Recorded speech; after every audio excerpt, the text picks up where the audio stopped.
আমার এই জগৎ বড় আগলে রাখে আমায়, তবু মাঝে মাঝে মনে হয় মৃত্যুই কি শ্রেয় নয়। আমি রয়েছি তোমার অপেক্ষায়,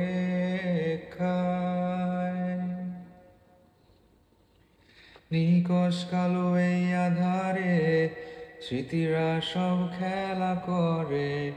রয় শুধু নির্জনতা, নির্জনতায় আমি একা। একবার শুধু চোখ মেলো, দেখো আজ পথ জালি আলো। তুমি আবার আসবে ফিরে, বিশ্বাসটুকু দু হাতে আঁকড়ে ধরে।